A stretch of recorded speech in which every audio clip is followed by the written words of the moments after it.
I got my niggas. Kane, what you gotta say to these niggas? Yeah, real shit, real life. Here we go. Hey, I feel like Cross. I'm a motherfucking boss. I got the drip, and you know I got the sauce. I tell these fuck ass niggas get lost. Coming through your chimney like I'm goddamn Santa Claus. Like 2023, and you know I rock my chain. Nigga, boy, I'm grown. I ain't tryna play no games. Doing what we want, and we doing what we claim. It's crazy how they pussy niggas selling out for fame. Like, look at my neck, look at my worth, nigga. I'ma shine so hard, make it hurt, nigga. Been the way that I am since birth, nigga. Tabernacle in the stream with a church, nigga. I'm chosen, I'm chosen. I be in front of the camera posing. You see that choker on my neck and it's frozen. Hey, yeah, I'm chosen. I am not stressed. I passed the test. Look at my name. Look at my team. You know we gon' win. You know we gon' win. Until the end. You know what I get. Stone C, like my name is Mr. Smith. Niggas talking, but I know he ain't shit. Niggas talking, but I know he ain't shit. Run up on me, I'ma make you do flips. Do a bad flip. Niggas ain't cap like an actress. I don't fuck with niggas doing magic. Pull up on your mama and it's tragic. Damn. Woo, woo, woo, hey, woo, woo, woo, hey, yeah, hey. You can buy a watch, but you can't buy time. Every day I wake up, I'm on my grind. All that bullshit ain't on my mind. Don't need your help, my nigga, I'm fine. I'm real. Yeah. Riding in my whip and I be changing lane. Got my OG saying I be staying in their brain. Cause I'm going so dumb and I hopped in the game. Everything that I got came from excessive pain. Yeah, like, comment, and subscribe. I'm a Cross and you know we going live. Got Kane on my right, he by my side. Keep it square finish and you know that's how we go.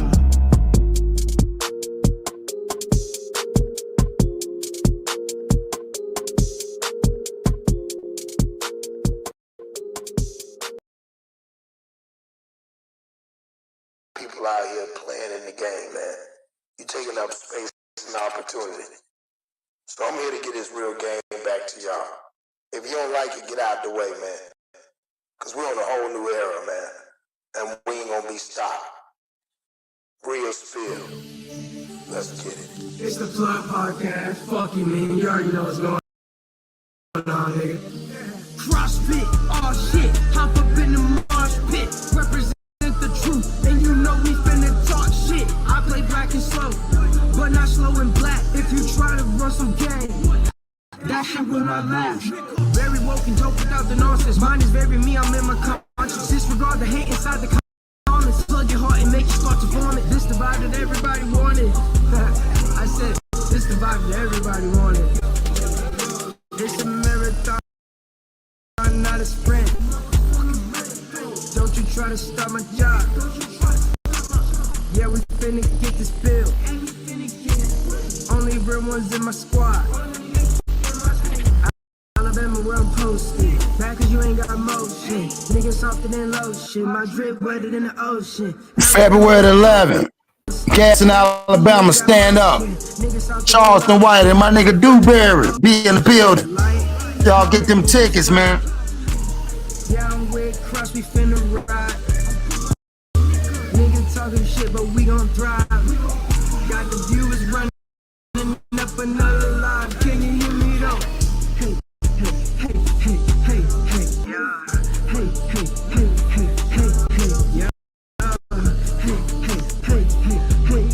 Yeah. Hey. I'm out of CrossFit, all shit. Hop up in the marsh pit. Represent the truth, and you know we finna talk shit. I play black and slow, but not slow and black. If you try to run some game, that shit will not last. Very without the nonsense. Mine is very me, I'm in my conscience. Disregard the hate inside the comments. Plug your heart and make Welcome to the Plug Podcast, y'all. We about to get turned up tonight. We gonna build tonight. It's the vibe that everybody wants. It's a marathon, not a sprint. Don't you try to start my job. Yeah, we finna get this bill. Only real ones. Salute, salute, salute. We back at it like crack addicts. It's your boy, Boss Cross, big CEO of Cross Your Heart, man. We got another crazy one, man. We had one earlier today. It was a great bill, man. But this one right here, we going to go back. Like they said, we about to go back, way back in time. So this is going all the way back to the 1920s in what is called Ocoee, Florida. Now, a lot of people don't know about this whole area right here. So during the time, they had a guy named what is called JulyPerry or JulyPerry, and then another guy named Moses, his homeboy. Now, let me give y'all a little bit of the backdrop. So this election guy named Cheney, he was in charge, right? And he wanted equal rights for a lot of the blacks that was there. Now, during this time, they had what is called the North, and then they had the South, right? So the South was the Baptist area. And the northern part was the Methodist, right? In the same little city, right? So in between, that's where the other people was at. So it was all about a whole election. So JulyPerry, this guy, man, he ended up, or JulyPerry, however you want to call him, he ended up like obtaining a lot of land, it started getting bigger and bigger. So what he would do is he would help people pay their taxes. He would help them, just different various things, help with property taxes in order to try to salute Miss BTV, salute to everybody's going to come in here. Y'all get in the building. My bad, Queen. Salute to you, Mr. BTV, where he bullied the bullies. Salute to you too out there, King. Mr. Smith, everybody's going to start coming in. We're going to build. We're going to have a great build. But this one right here, this is about what they call the 1920 Election Day Massacre. And a lot of people don't know. So let me go ahead and tell y'all, by the time, let me fast forward it. By the time all this took place, there was an outroar. Klan came in the building. They end up killing a lot of people. Then they told the Southern people. Now, this was in the Methodist area, right? You got to understand it's in one city. So in the top part where it was the black folks, prominent black folks, and the bottom it was prominent black folks, right? So after they got done, the Klan told the people in the South at that nighttime, y'all better get what y'all got to get, and then y'all better get gone. We better not catch y'all here because y'all going to get the same thing that happened in the north of the city. And they end up pushing them people out. And there was no other black people that ever lived there for a long time. So I want to get to it. I want y'all to check this out. We're going to build on this. I think this is a great build for something for us to talk about. And I just want to bring y'all a little bit of history. And like I said, it's an interesting history piece. And y'all will get a chance to check it out. So again, salute to everybody that's going to be coming in here. I want y'all to come in here and build, and we're going to build off this.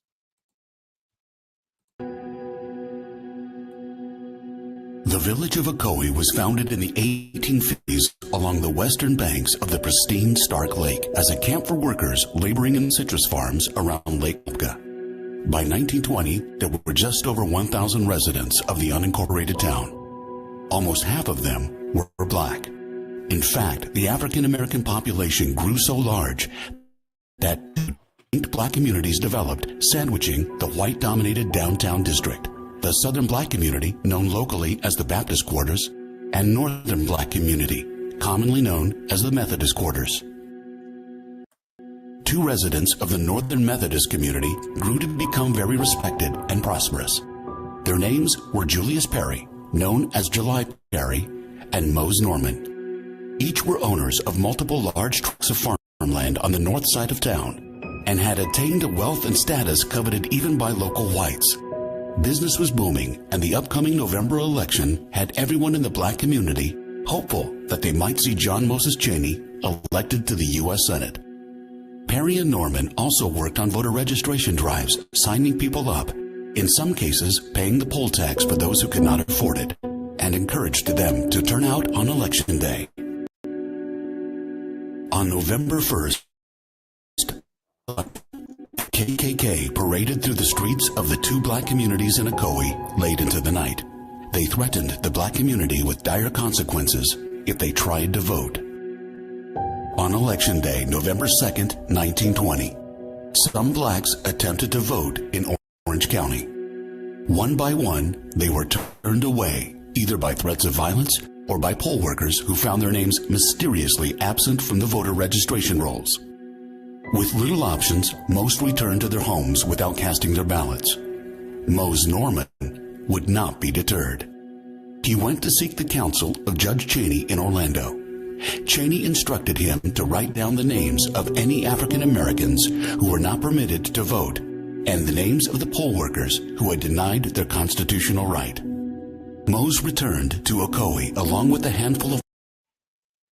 So, that being said, we got people coming in here. So again, this is about Julius Perry, the 1920 Ocoee Election Day Massacre. So that being said, I want y'all to understand. So this guy Cheney, right? So the Cheney is the guy that's saying, okay, get the names. We want these people to do it. So I'm just painting the picture and we'll go back through it. So you got that part. So let's go into once they were denied and then they turned back around and he said, get the names. All right.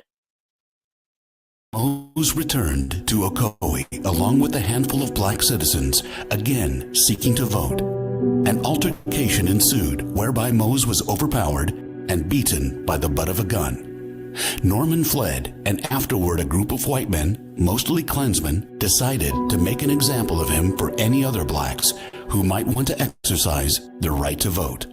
Mose sought out his friend JulyPerry at his home and showed Perry the note he had from Cheney about their legal rights and recounted what had happened to him. Afterward, he left Perry and his small family, fearing more serious reprisals were certain if he stayed. Perry also knew that things could escalate and began preparing for the worst. Later that afternoon, a mob headed toward the home of Mose Norman, but were tipped off that he might be hiding out at the home of his friend JulyPerry. The crowd surrounded Perry's home, and the group's leader, Sam Salisbury, called on Perry to come out. After a terse conversation, Salisbury grabbed Perry and put him in a headlock.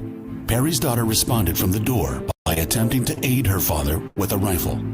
Salisbury brushed the weapon aside, but the gun fired, shooting him in the arm. Salisbury retreated, and a hail of gunfire erupted in both directions.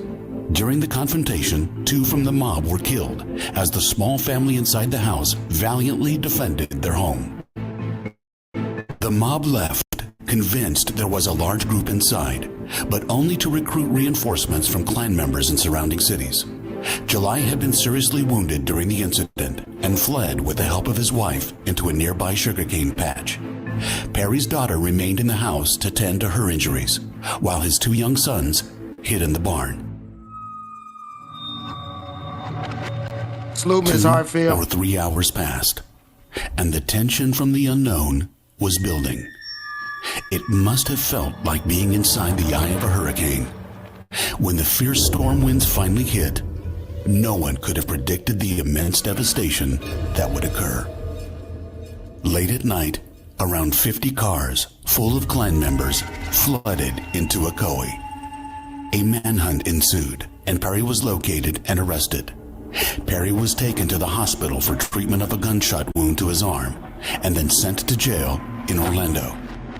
Just before dawn, a lynch mob descended upon the jail and demanded the keys to Perry's cell.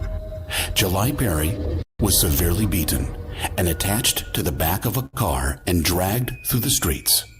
Arriving near Judge Cheney's home, the evil crowd strung him up on a light pole and used him as target practice. The gruesome scene was left as a warning to Cheney and other blacks who tried to vote. So extreme and unfulfilled was the cruel mob's hatred that their attention turned to the Northern Methodist quarters of Perry and Norman's home.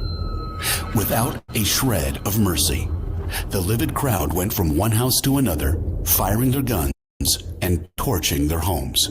The violence lasted all day and into the early morning hours of November 4th. Panic-stricken, some families tried to fight back. Others were able to escape the relentless onslaught. Homes were set ablaze. Entire families, including pregnant women and children, had to decide whether they would rather burn to death or be shot trying to escape. There was no other alternative. One family of 8 tried to run out the back of their burning home, only to be ensnared in chicken wire and burned alive. One man was beaten senseless and castrated. When the rampage was finally over, all the Methodist Quarter's 25 homes, the lodge, school, and the church were set ablaze, leaving nothing left for the survivors to return to. The residents of the Southern Baptist Quarters were given an ultimatum: forfeit your property and leave, or suffer the same fate. The land was sold to the hateful attackers for pennies on the dollar. The Klan cordoned off the area, and for the next week kept the now homeless black community from re-entering. The despondent residents lost everything. Mose Norman, who had left just prior to the attack, found his way to New York, never to return. He died there in 1949. Within weeks of the incident, the nearly 500 black residents of Ocoee were reduced to only 1. And by the 1930 census, there were none. Ocoee became an all-white town, and it would be over 60 years before a new black resident would call Ocoee home. For 18 years following the 1920 Ocoee Massacre, not a single black vote was cast in all of Orange County.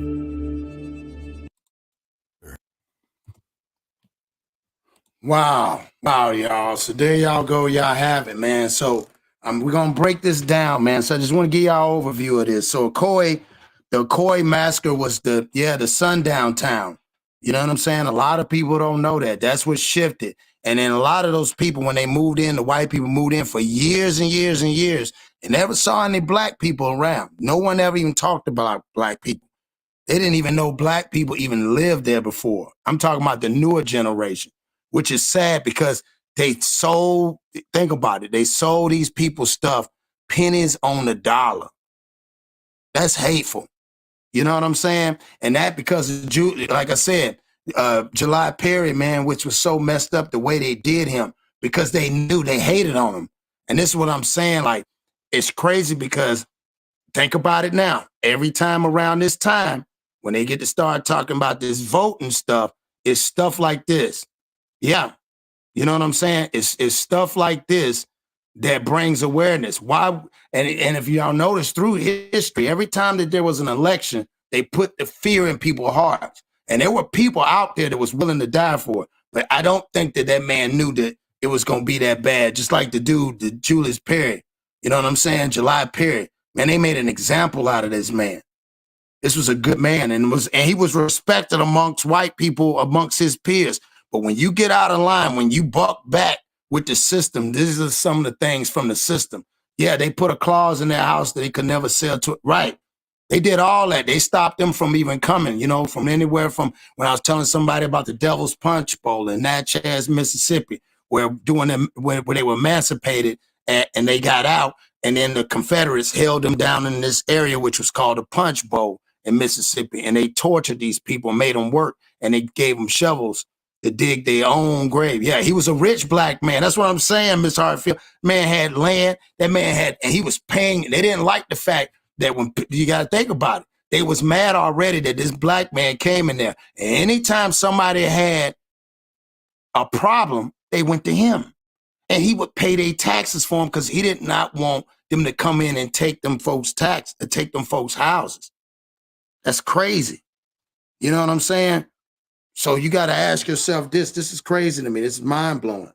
You know, I read up a lot of stuff. I collect a lot of black memorabilia and things of that nature. So this is the stuff that I'm into, that I give awareness to these young kids that they don't know the power of voting. And that they knew back in those times that how powerful that vote could be and what it could shift and change. And they didn't want that. You know what I'm saying? So you got to ask yourself, did they really want that? Was that something they didn't want that? So at that time, yeah, he was the wealthiest black man in town, all for voting, right? And the guy Cheney now, don't get it wrong now, the Senator Cheney that was voting, He knew that the only way that he could become popular, and then people don't realize, this what got me, right? This would bother me. The fact, why would Cheney say, give all the names, right? And people don't know that Cheney ended up winning later. How did he end up winning? It was almost like it was a set trap. You know what I'm saying? Because they knew they needed, what they needed was the vote of the blacks, because they were the majority at that time in that area. They were prominent people. They was the ones that made it shake and bake and move and slide. You understand what I'm saying? And this was in Florida, you know what I'm saying? Orange County during that time. So at that time, that's when the Dixiecrats or the Democrats at that time was trying to be formed, because people failed to realize back in those days, the Republican Party was originated at first for blacks, the blacks that had originated. And that's what they were trying to do. A lot of the blacks, they were coming down there, they were telling them, hey, you guys can own this part over here. You guys are already doing it. And they wanted that. And they were tired of having, just imagine being rich and think about it. You have, which is the Baptist quarters, and then you have the Methodist quarters. Salute, Mr. Smith. Mr. Smith, and bless the panel. Salute to you, King. Hey, salute, big bro plug. Hey, my bad, man. I was talking to my sister. And my no, you good. We just getting we just getting started. You're right, Miss Hartfield. It was jealousy. So this one right here, I know, and you said you knew a little bit about this. Yeah, it was like Rosewood. So Ocoee, the election, the 1920 Ocoee Election Day Massacre, right? So let me paint the picture for you. You got two brothers, right? So let me go back. Back then, you had you got two brothers. This is story, right? So I can understand that's what I what said. you mean. That's what I'm about to say. Let me go back. So in this area in Ocoee, in Florida, right, there was it started off, and it's going to tell you the story about it. I'm just giving you an overview. So you had what is like almost like they said Rosewood in a way. You had, which was the north quarters of this city, and then you had the Southern Baptist quarters, right? So they was called the Baptist quarters and the Methodist quarters. In between, that's where the other people lived at. Let's say it like that. That's where the other people lived at. Well, these people in the Northern Methodist, right, two guys, they wasn't brothers. When I say brothers, two men. One name was JulyPerry, which they call him JulyPerry. And then you had another guy named Moses. Well, their whole thing, they were getting ready for the election, the 1920 election. So they had this guy named Cheney. Cheney was the senator, the white guy. They told them, hey, I really need your vote. I want to get y'all to vote. So when they tried to go down there, and this guy, JulyPerry, he was very well off, respected by a lot of people, even white folks. And he used to pay these people taxes. Well, he tried to go against the system. I'm going to put it like that because I don't want to tell you everything. So what I'm going to do is we're going to play the first part so you get an understanding of it. And then we're going to watch the whole thing. And then I want to hear your break on it. Yes, sir.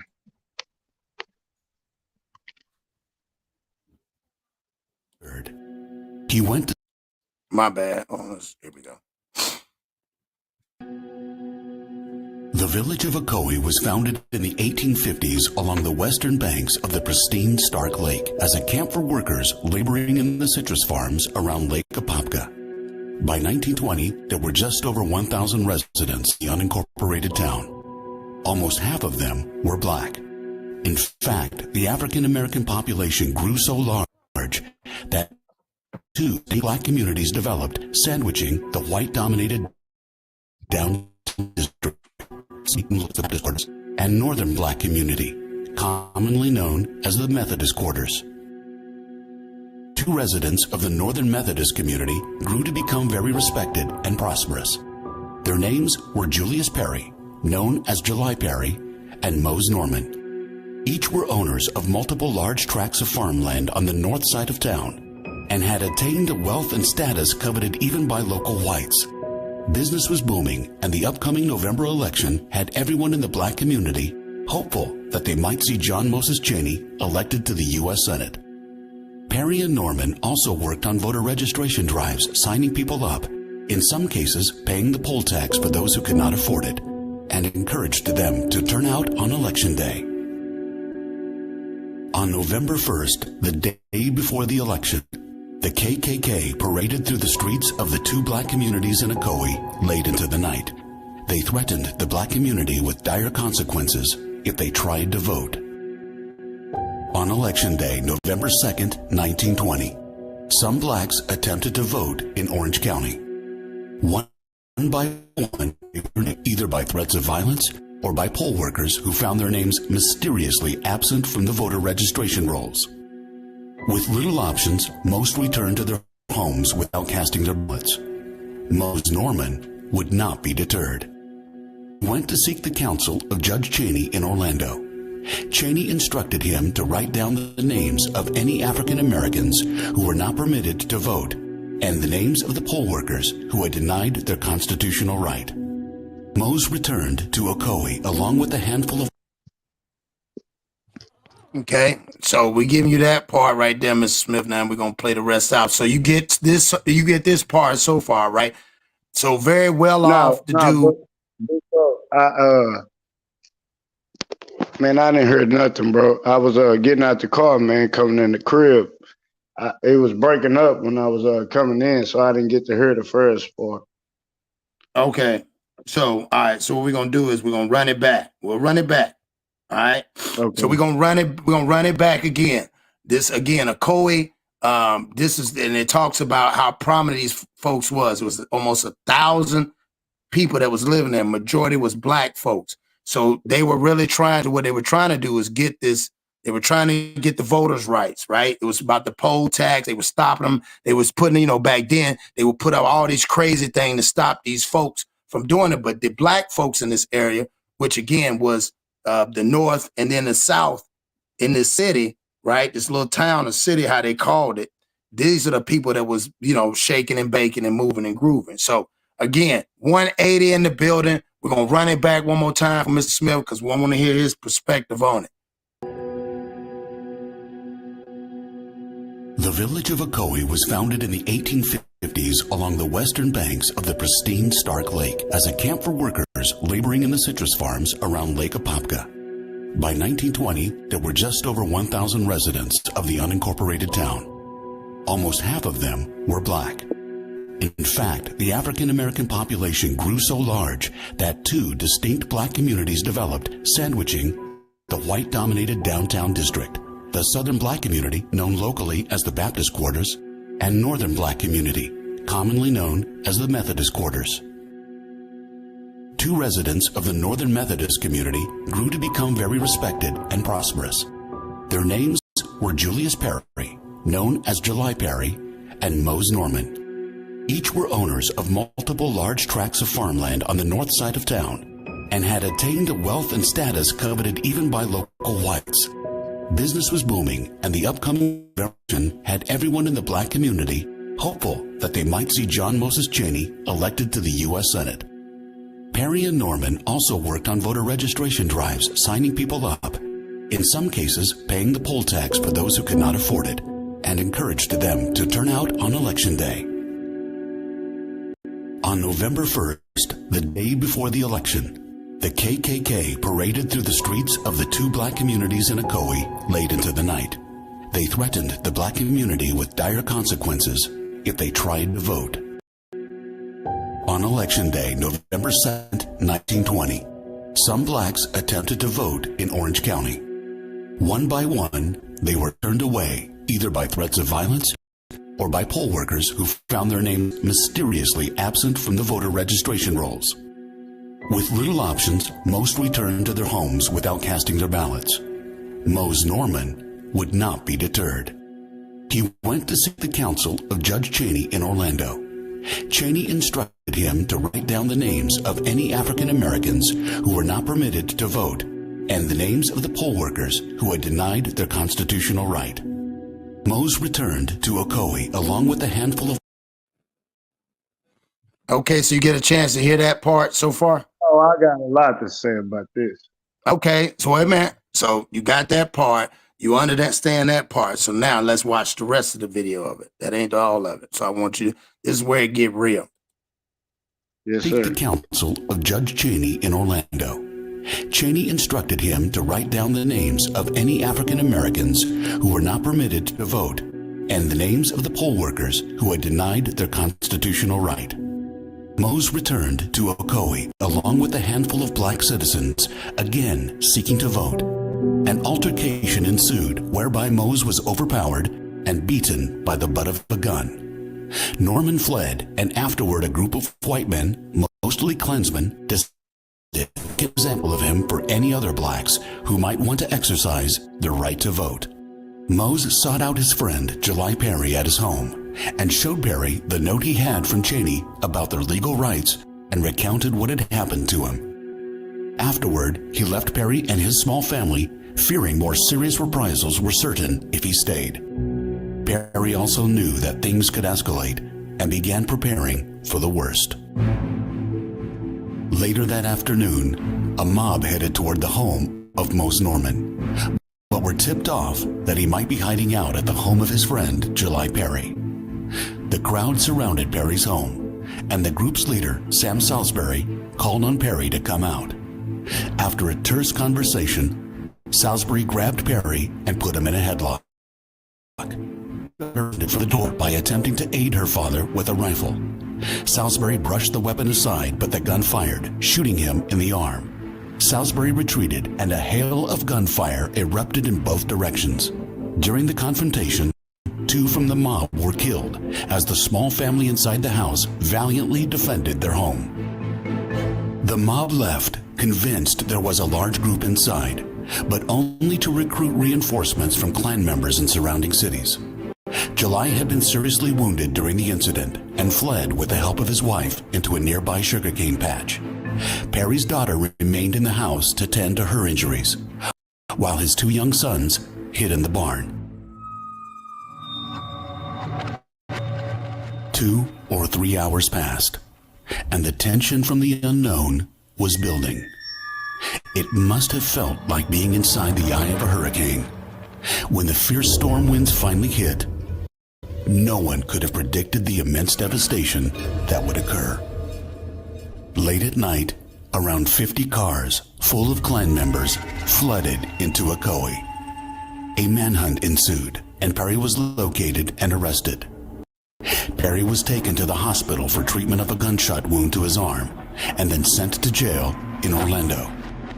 Just before dawn, a lynch mob descended upon the jail and demanded the keys to Perry's cell. JulyPerry was severely beaten and attached to the back of a car and dragged through the streets.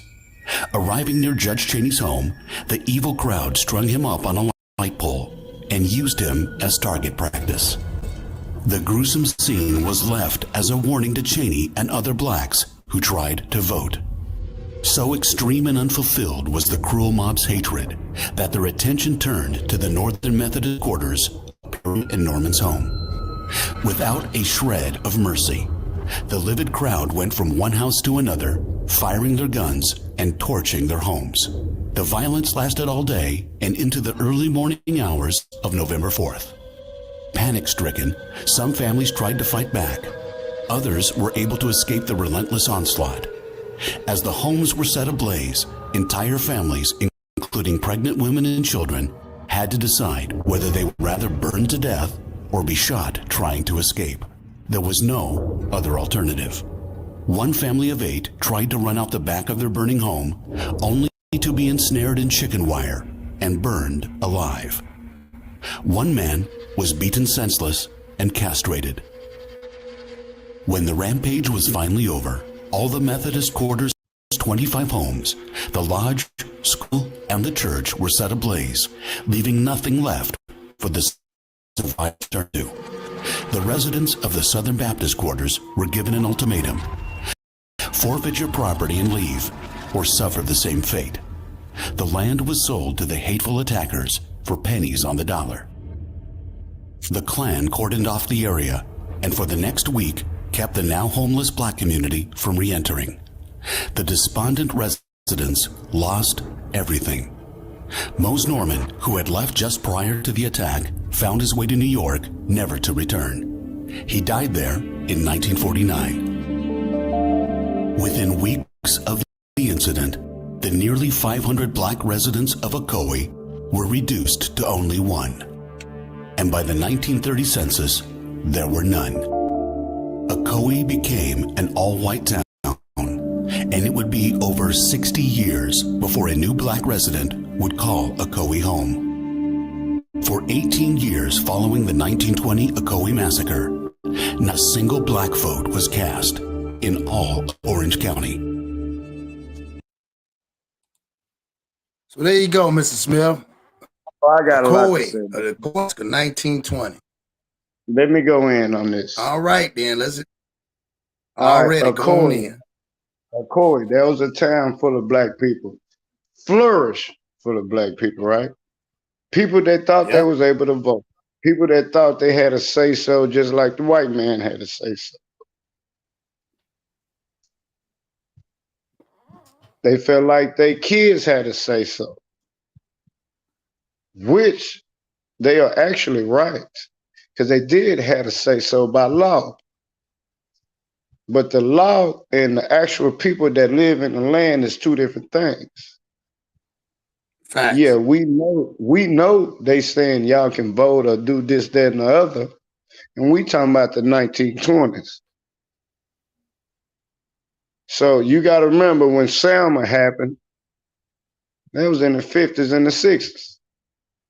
So you think any people in the 20s was able to vote? And just because they gave them the right, giving them the right is one thing. Them actually doing it is a whole nother. Facts. That's why the Klansman shows up. That's why the Klansman, I'm going to tell you, this is what they called it. They calls it Klansman. I mean, not Klansman. That's what I'm saying. Cleanse. Like Klansman. Yeah. They cleanse the town. See, a lot of people don't know where the KKK come from. Cleanse. Make everything pure again. Right. So when you get people that's outside of your race having the same rights that you have, and the rights that the brothers and the sisters had wasn't the same, even though by law it was the same thing.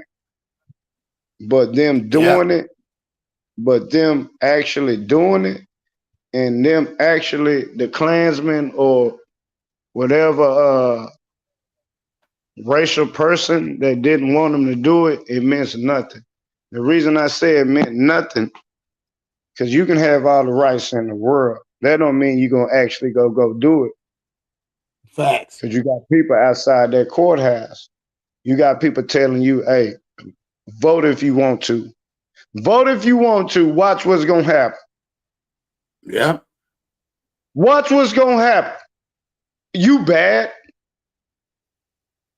Okay. And they went there, and a lot of people don't know the day before then, they had the Klans came through there and they told Julian, they told them, they actually, people don't know that, and I was going to show, they sent a letter, and I'm going to play it like at the beginning, I'm going to show y'all, but they sent the letter, the Klan sent the letter to them and to that guy Cheney and told him, hey, bro, respectfully, that ain't what, you don't want this. This ain't the problem. Hey, Cheney was the brother. Cheney was the brother, right?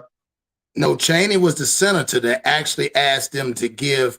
See, I didn't like that part. He said, write the names down. Then people don't realize he still ended up being the governor. He knew he needed the black vote, right? It's doing the Jim Crow era. So like this guy, let me show you. This is the guy they talking about right here. Hold on. Where is he at? It's this guy right here. So this is Cheney. He went to see. That's Cheney. So listen, that's Cheney right there. So when Julius, because he had money, right? So they knew they respected Julius, but I just didn't like this part. So listen to this part. Check out what he said. He went to seek the counsel of Judge Cheney in Orlando. Cheney instructed him to write down the names of any African Americans who were not permitted to vote, and the names of the poll workers who denied their constitutional right. Mose retired. Now, I ain't like that. Okay, this I ain't my like thing that. right here. Yeah, I ain't like that now. I don't like that. Yeah, I don't like it. The key word is permitted. That's the key word. This whole thing, permitted. Permitted mean is, how I look at it is, you got the right to vote, but if you do, this was going to happen. Right. This was going to happen. Yeah, you can vote. Yeah, we can't stop you. The laws is the laws. But if you do vote, this was gonna happen to you if you do.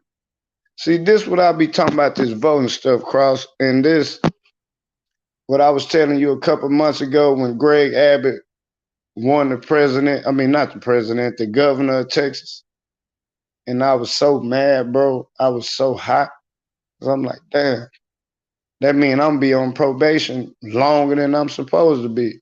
Cause I'm gonna tell you right now, what happened back then, it's the same thing that's going on now. Only thing different that's now is they don't have the heart to do what they did back in that little town, or what they did in Rosewood, or what they did in Tulsa, Oklahoma.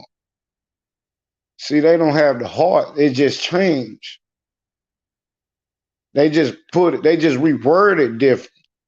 But it's the same thing. Only thing different, they just can't beat us. But then again, they are beating us. It ain't just the white man beating us, it's the brothers beating us too. So when it comes to voting, the first thing black people say is, well, I'm gonna vote for it. It don't mean nothing. It ain't gonna change where I live. But that voting do change somewhere you live. You just programmed to say that. You just programmed to say that your vote don't mean nothing. You remember a couple months ago when Greg Abbott, when all the and I was telling you, man, bro, I was so mad. This is the first election that I ever paid attention to when it comes to the governor of Texas. Because I paid attention to it because that man, if he wouldn't have won, I'll probably be getting out probation right now. But now that he won, I'm still on probation. But it's the same thing, just in different words. Like the Klansmen came to that town, right? The Klansmen came. Okay, you Negroes think y'all smart. You Negroes think y'all can vote and do this, that, and other. I'm gonna show y'all. I don't care what the law say. I'm gonna show y'all what we say. Now I see why people are comparing the two to Rosewood. Because what we say, especially back in them days, it meant nothing. Just like it means nothing now. And the only reason it don't mean nothing now, and this ain't the white folks' problem that it don't mean nothing. Y'all just let the white folks, and I ain't even talking about white folks because I'm not no racial person. I got white, man, come on, man. I got all that in my family. What I'm saying, that is used against us for us not to vote because we feel like it ain't gonna change nothing. If I make a vote, what it do? But maybe that one vote can change everything. Maybe that one person voting can change everything. So, and I think he was the and again, when it comes up a lot of times for that, it's that major shift. And I think he was doing, and them folks feared him because again, he had a good heart. Like I said, he stopped folks from damn losing their own land. They didn't like that. You know what I'm saying? But then it's just who like came to the town? It wasn't just a Ku Klux Klan. It wasn't just one group. That's just like saying the Bloods or the Crips came from California and came to Texas and said, y'all ain't doing this right. You think one group of people can stop a whole state or a whole county or a whole town or a whole city? No, they group together. So for them to do what they did, just like Rosewood, they called their homeboys in Indiana. They called their homeboys in Nebraska. They called their homeboys in Texas, Oklahoma, Mississippi. Yeah, they did that. They did that. So they knew they couldn't take it by themselves. So let's call our people. But the thing about us, we so scary and we so, I mean, I can't blame our people because we wasn't knowledgeable at that time, right? But a Fact. lot of people was. But then this my whole confusion on the matter. That's just like what Tulsa, Oklahoma. Man, you had black businesses. Tulsa wasn't the only place with black businesses. Right. That's just like Rosewood. That was black businesses. That's just like the place you was talking about. Them was black businesses. They didn't care about us living with each other and making money and blase, because maybe we give them a discount. Hey, man, I sell it for 50, but I give it to you for 10. It wasn't no problem with that. The problem came in is when we start having say-sos, when we were starting able to vote. That's why in Selma, that's why they got beat in front of Martin Luther King. So what I'm going to do is I'm going to play this video. We're going to watch this. We got 187 in the building. Hit the like button, y'all. Hit that like button. So we're going to play this one right here. This is called The Gathering. This is talking about, this is the beginning of it. This is talking about the Jim Crow and all that, and who Cheney was and how it came to be during that time.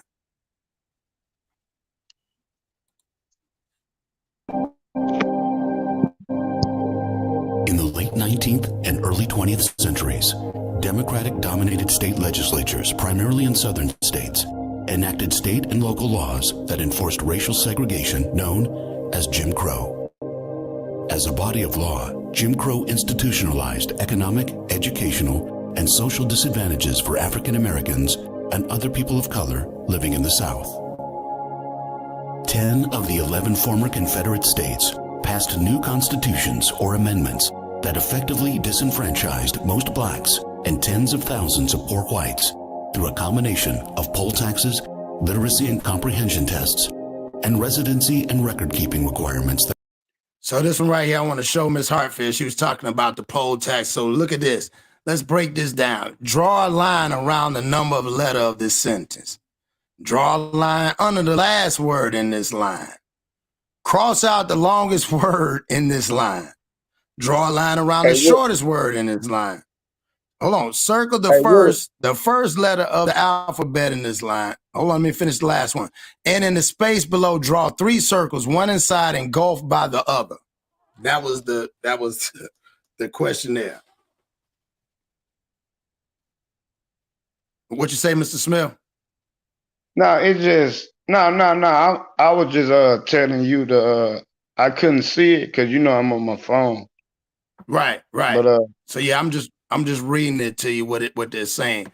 So those are the 6 questions that they start off. So let's go ahead. We're gonna run it back. We'll keep playing. And in effect, shut them out of the ability to exercise their right to vote. The implementation of Jim Crow, tragically, did not escape Orange County.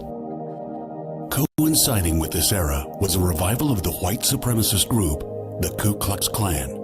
Originally formed during the Reconstruction period after the Civil War, the Klan saw the resurgence in the South after 1915, with white Democrats seeking to retain power and white superiority. And I'm gonna pause right now, Miss Hartfield, so you know Black Wall Street was in 1921. So this was a year right after. That's when they started making this shift. Once they started taking over these little towns like that, they started going to the bigger places. That's why I said in 1920. We got to say 1920. That's when this happened here, was the 1920 election, which then shifted everything towards the aptitude test, correct? One method to achieve this was by limiting Republican politicians at the state and federal level. These Republican candidates were actively registering black voters who had supported the ideas of Reconstruction. The political climate in the South in the early 20th century was dominated by white Democrats.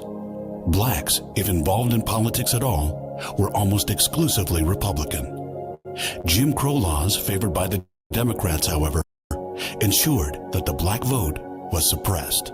John Moses Cheney was a Republican candidate for the U.S. Senate in 1920. Cheney, a Florida attorney, represented African-American clients during the segregation era and supported voter registration drives during his U.S. Senate campaign in the era of white supremacy, supported by the Democratic Party in Florida and across the South. As a Republican and as someone who actively encouraged African Americans to vote, he was on the watch list for members of the Florida Ku Klux Klan. On September 20th, 1920, Cheney and City of Orlando lawyer W.R. O'Neill, also a Republican, received a chilling letter from the Grand Master of the Florida Ku Klux Klan, which read in part, "While stopping in your beautiful little city this week, I was informed that you were in the habit of going out among the Negroes of Orlando and delivering lectures, explaining to them just how to become citizens and how to assert their rights." The letter ended with the veiled threat, "We shall always enjoy white supremacy in this country, and he who interferes must face the consequences." The letter was also copied to the local chapter of the Klan with the instruction, "Watch these two."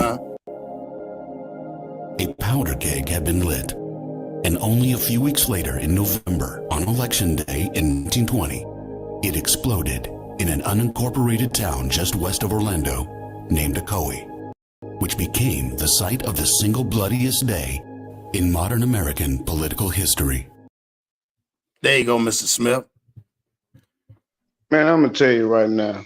Yeah, Cheney was a spy. He set them up. That's why I didn't like when the whole thing. Yeah. He was the judge, and he said write the names down. When he say write the name, that man again, we go for the empathy. We didn't see the banana in the tailpipe, my boy. Salute, Shay.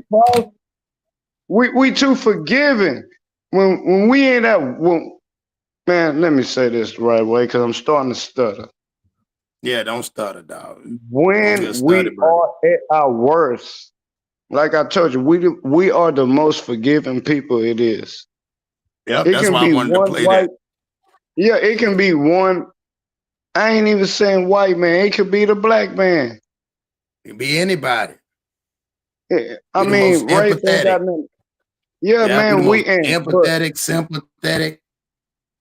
Long as they say the right words to make us feel better on what we going through and the poverty. But look, this is a thing. Forget all that. Because what they just said means a lot. And it says a lot. Because from what I took from what you just played, them black folks start learning and start realizing what was going on. Yeah. Oh, if we do this, this can happen. If we all come together, this can happen. But you got them Ku Klux Klansmen, the KKK. Oh, these Negroes know what's going on now.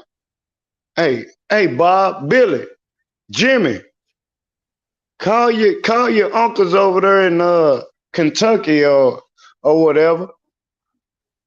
Call Billy Ray. Yep. You know. Call Billy Ray, because Billy Ray gonna get them boys. He gonna get them boys together. He gonna get them boys together. Yeah, we're gonna go down here with them. We're gonna go down here with them uppity Negroes. Yep, that's back. Not niggas, not the regular po niggas. They won't messing with the po niggas. They went to get the uppity niggas. They went to Negroes. Let's go get them. Let's all come together. Let's go meet the uppity. These Negroes, yeah, we told them this, that, and the other. We didn't mean it. We didn't think they was going to take it serious. We didn't know they was going to form a union or some politics. Yeah, all that. It wasn't until they knew we started getting organized. So what you do, it's just like the Bible back in the day, bro, when they destroy religion. What is the one thing you do? If you destroy the religion, you destroy the people. In today's time, if you destroy the politics, you destroy the people. Because most black people think they Democrats. They don't even know why they Democrats. They just saying that because their grandmama said it. Or their great grandmama. because they was forced. You got to remember, they didn't realize, their ancestors don't realize they was programmed because they were forced to have to like them. That's why now nobody can give you an answer why they like them. It's like, I don't like them because I don't like them folks. Why you don't like them folks? What have you found out what they talking? Nah, I don't want to. I don't care. And it's just like you running the same race. Like I said, his story is repeating itself, and it keeps repeating itself, and they sitting back and they laughing. So while we got that, so now we know who Cheney is, y'all. So now by playing that part, let's look at this part right here. This is the part I didn't like. Now this when he came back to this. Now here go your boy. Of Judge Cheney in Orlando. Cheney instructed him to write down the names of any African Americans who were not permitted to vote and the names of the poll workers who had denied their constitutional right. See, that's why I'm mad, because Julius should have known that, dog. He said, write them down, and the ones they turned away. Like, why would you write them down? Like, that's some dirty. Mose returned to Ocoee along with the black citizens, again seeking to vote. An altercation ensued whereby Mose was overpowered and beaten by the butt of a gun. Norman fled, and afterward a group of white men, mostly Klansmen, decided to make an example of him for any other blacks who might want to exercise their right to vote. Mose sought out his friend JulyPerry at his home and showed Perry the note he had from Cheney about their legal rights and recounted what had happened to him. Damn. Afterward, he left Perry and his small family, fearing more serious reprisals were certain if he stayed. See that? He learned about his legal right. Yeah, and man, hold on, man. I'm losing my words. I'm not losing it. I'm just what he's saying. Correct. Yeah, I just don't want to say nothing wrong. You know, I ain't gonna mess up, man. But what they was doing, what they saying now, is what they did back in the slavery days, or the so-called slavery, or whoever was slaves. They butt break. Yep, they was butt breaking them. Yep. Yeah, but they just did it in a different way. Yep. Yeah, we know you can vote, but I'm gonna stop you from voting. I'm gonna do you like this. Then that's gonna deter. Yeah. And when they sent the letter, that's when they should have known. And I'm like, Cheney knew that. They sent the letter to him. So first of all, they sent the letter to them, and then they sent the letter to him.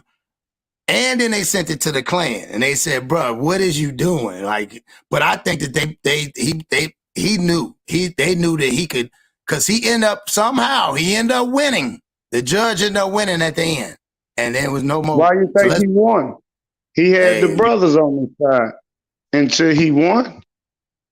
Of course, when you in them times, bro, they gave us rights to vote, even though we all couldn't vote. Like my grandmama couldn't vote. Your grandparents couldn't vote.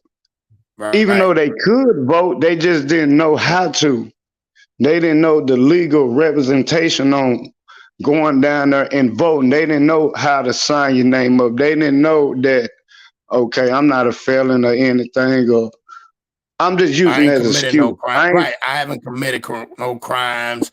None of that stuff. Yeah, exactly. Yeah, I'm a law-abiding. Listen, and the crazy part about it, them people back then, bro, you ain't had no choice but to pay your property tax, your taxes. So there was law-abiding citizens all the way. They were so pressured to be law-abiding. So think about it. You couldn't be late on no bills, not like nowadays. You had to pay your property tax, or they was gonna come take your property. So it was people back then, bro. When you got something, you had to own it. So when you get a dude like, what's his name, Chandler? Cheney. He wasn't nothing but a modern day hustler. That's all he was. He didn't care about us. He just wanted them votes. He know, okay, these black folks, these Negroes are legal to vote now. If I get their votes and say what I need to say, then they'll rock with me. Yeah. Even though I got my right friends over here to the side, I'm telling them to hustle. Hey, man, I'm just using them to do my thing, bro. Hey, man, I'm trying to hit a lick. I'm just saying it in modern day terms. Yeah, you're right. You're right. I'm finna run this flea flick on them. Go ahead. Yep. All right, let's keep going, y'all. Perry also knew that things could escalate and began preparing for the worst. Later that afternoon, a mob headed toward the home of Mose Norman, but were tipped off that he might be hiding out at the home of his friend, JulyPerry. The crowd surrounded Perry's home, and the group's leader, Sam Salisbury, called on Perry to come out. After a terse conversation, Salisbury grabbed Perry and put him in a headlock. Perry's daughter responded from the door by attempting to aid her father with a rifle. Salisbury brushed the weapon aside, but the gun fired, shooting him in the arm. Salisbury retreated. A hail of gunfire erupted in both directions. During the confrontation, 2 from the mob were killed as the small family inside the house valiantly defended their home. The mob left, convinced there was a large group inside, but only to recruit reinforcements from Klan members in surrounding cities. July had been seriously wounded during the incident and fled with the help of his wife into a nearby sugarcane patch. Perry's daughter remained in the house to tend to her injuries, while his 2 young sons hid in the barn. 2 or 3 hours passed, and the tension from the unknown was building. It must have felt like being inside the eye of a hurricane. When the fierce storm winds finally hit, no one could have predicted the immense devastation that would occur. Late at night, around 50 cars full of Klan members flooded into Ocoee. A manhunt ensued, and Perry was located and arrested. Perry was taken to the hospital for treatment of a gunshot wound to his arm, and then sent to jail in Orlando. Just before dawn, a lynch mob descended upon the jail and demanded the keys to Perry's cell. JulyPerry was severely beaten and attached to the back of a car and dragged through the streets. Arriving near Judge Cheney's home, the evil crowd strung him up on a light pole and used him as target practice. The gruesome scene was left as a warning to Cheney and other blacks who tried to vote. So extreme and unfulfilled was the cruel mob's hatred that their attention turned to the Northern Methodist quarters of Perry and Norman's home. Without a shred of mercy, the livid crowd went from one house to another, firing their guns and torching their homes. The violence lasted all day and into the early morning hours of November 4th. Panic-stricken, some families tried to fight back. Others were able to escape the relentless onslaught. As the homes were set ablaze, entire families, including pregnant women and children, had to decide whether they would rather burn to death or be shot trying to escape. There was no other alternative. One family of 8 tried to run out the back of their burning home, only to be ensnared in chicken wire and burned alive. One man was beaten senseless and castrated. When the rampage was finally over, all the Methodist quarter's 25 homes, the lodge, school, and the church were set ablaze, leaving nothing left for the survivors to return to. The residents were given an ultimatum: forfeit your property and leave, or suffer the same fate. The land was sold to the hateful attackers for pennies on the dollar. The Klan cordoned off the area, and for the next week kept the now homeless black community from re-entering. The despondent residents lost everything. Mose Norman, who had left just prior to the attack, found his way to New York, never to return. He died there in 1949. Within weeks of the incident, the nearly 500 black residents of Ocoee were reduced to only 1. By the 1930 census, there were none. Ocoee became an all-white town, and it would be over 60 years before a new black resident would call Ocoee home. For 18 years following the 1920 Ocoee Massacre, not a single black vote was cast in all of Orange County. There you go, Mr. Smith. That's crazy. So you mean to tell me the Ku Klux Klan, basically, make a long story short, white boy, if you don't shut up, we're going to burn you down too.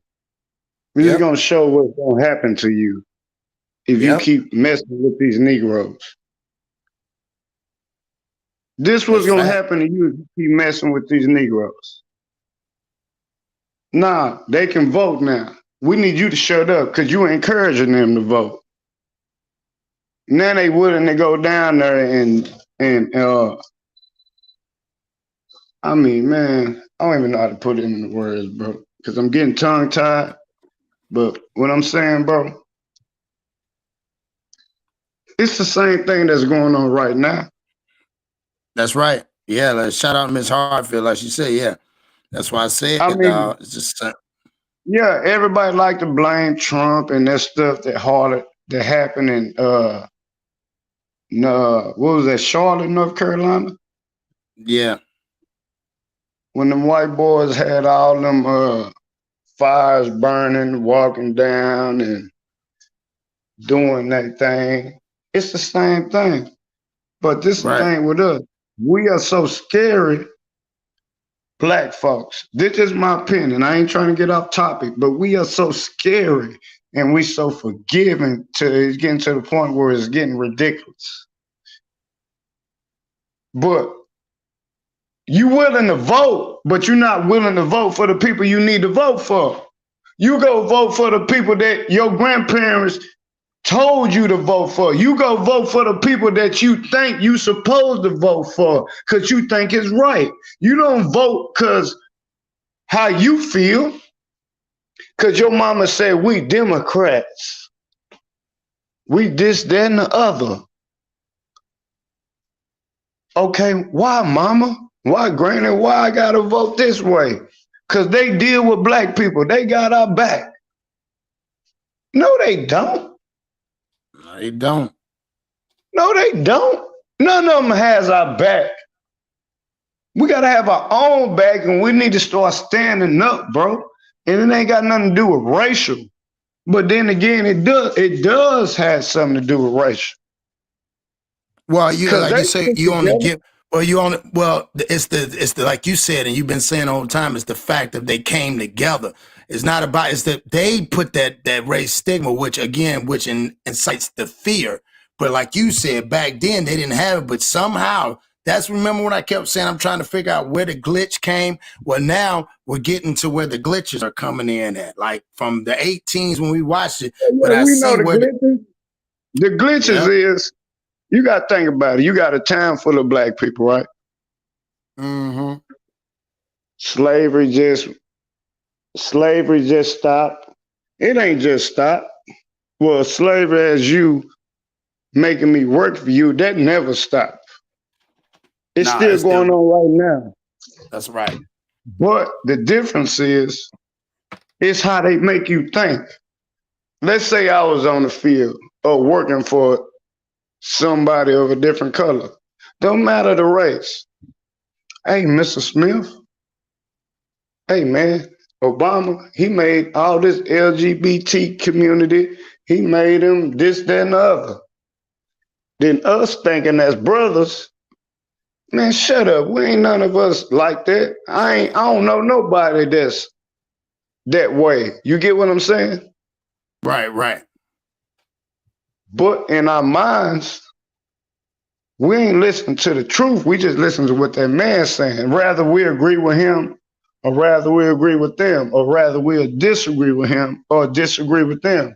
We just go by what they tell us. It ain't like we sitting down reading books and learning the politics or looking at politicians and saying, okay, hey man, he did this wrong. They burned down Cheney. They told Cheney, hey, you keep supporting these Negroes, this was going to happen to you too. Yep. Yeah. Use a wigger. Yep. That's what they would have called them back then. Like, how dare you go against us? But we got something for you. And they did it so gangs that we're just going to send you this letter, dog. You see, you the reason for this. But you know what? We feel so bad because you're really a good judge. We just gonna still let you win, but we gonna get them out of here. Now you gonna have to do what we say do. Everybody that you going to bat for means nothing to us. That's why the Klansmen came in that town, man. The Klansmen came to were, in their words, because they used the Bible. You got to think about it. Them Klansmen used the Bible to, what's the word I can use? I want to say this correctly because I don't want no one to get mad. But the Klansmen used the Bible to their defense. To their advantage. Yeah, to their To advantage. their advantage. There you go. To their advantage. To our defense, but to their advantage.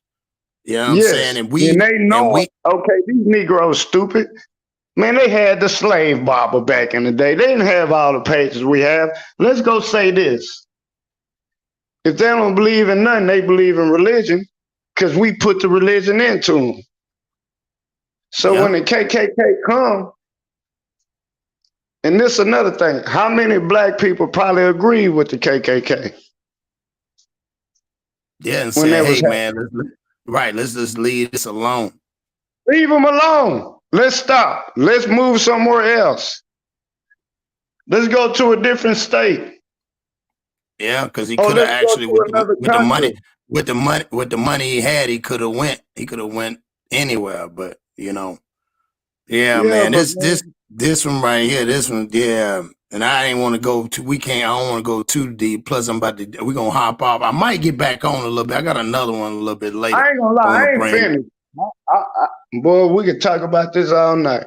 I know that, but I want to, me. I want to put it out there. I want people to look and read it because I don't want us to give out too much game because pretty soon we get paid to yap. We get paid to yap. Hey, so y'all got to. Can I tell you this game? This free game for people. This free game. Because the next game you're gonna have to pay for this. You're gonna have to pay Big Brother Plug. Cross. You're gonna have to pay for this game. So we only gonna get this game at one time. That's it. So and I ain't calling our black people dumbest, but we are dumbest. That including me. Like I told y'all, I never cared about elections. I never cared about voting. Right. Until I got in trouble. We shouldn't have to get in trouble to worry about voting. The reason, I'm gonna tell you, man, look, this is real talk, bro. Yeah, but I got these calls. I got to get on here about this monetized. So I just want to. I know. I tried to get you on here. You was on, but we gonna build a little bit more. We can add to it. So I appreciate everybody coming in, rocking with your boy. I appreciate everybody showing love. Y'all make sure y'all hit that like button. I apologize, but I can't buy time. So I got to get to this so I can handle this business so we can keep on building and growing. So salute to everybody coming in. I couldn't have done it without Mr. Smith. He gave y'all a great game. And like he said, we ain't going to keep just giving this game away. So that being said, Mr. Smith, you got something you want to say before we get out? Hey, man, I just want to appreciate my brothers and sisters, black, white, brown, Mexican, green, yellow, orange, whatever color you are. We all need to come together, man, and understand the truth. Because y'all looking at what happened back in the day. We keep bringing up Rosewood, but this is a whole different time. And we keep bringing up Tulsa, Oklahoma, but this is a whole nother time. So what y'all think how many other towns went through this that we don't know about? Oh, I'm going to show y'all. That's what I'm saying. Yeah, and Cross showing this, man. It's like I said, man, look, man. Either we going Hello? Can you hear us, Mr. Smith? You went out, brother. Well, Mr. Smith must have went out. So salute to everybody coming in here. I got to answer this call, and we're going to see y'all a little bit later. Can you hear me? I can hear you. You was going out. I was telling them what I was about to. Oh, my bad. I'm going to say this. I heard you, but I'm going to say this, man, and we can end this live. But look. Yeah. We know what happened in Rosewood. We know what happened in this town. We know what happened in Tulsa, Oklahoma. So what we gonna do? Keep standing by? We're gonna keep letting generations keep going through the same thing? We're gonna keep letting other people telling us what we need to do as a people. And I don't care what color you are. Color has nothing to do with it. So what I'm saying is, man, come together, man. Let's be peaceful. Facts. All this shoot 'em up and bang, bang, all that music. I hate that new music that's going on. I hate it with a passion. I don't like nothing about it. And I appreciate Big Bro Cross. Man, Black Widow, salute, big sis. But hey, man, appreciate y'all. I know y'all had a productive day. Like I told y'all, have a productive day. Be cool. But tonight, have a productive night. Sit down. Where I'm at is ice and it's snowing. Be cool. Cut the heat on. Chill with your woman, your man, whatever it is. Shout out to my mom and daddy, because my daddy watching this now. Already. Salute, Pops. All right, let's get up out of here. I'm missing this call. I appreciate y'all. And again, y'all been plugged in with the Plug Podcast.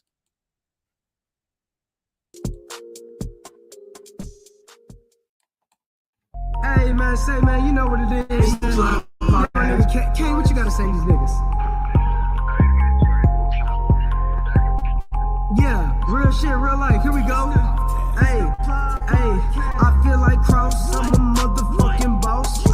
I got the drip, and you know I got the sauce.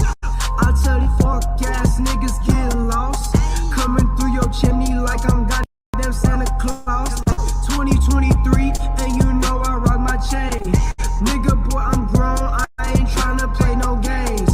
Doing what we want, and we doing what we claim. It's crazy how they pussy niggas selling out for fame. Like, look at my neck, look at my worth, nigga.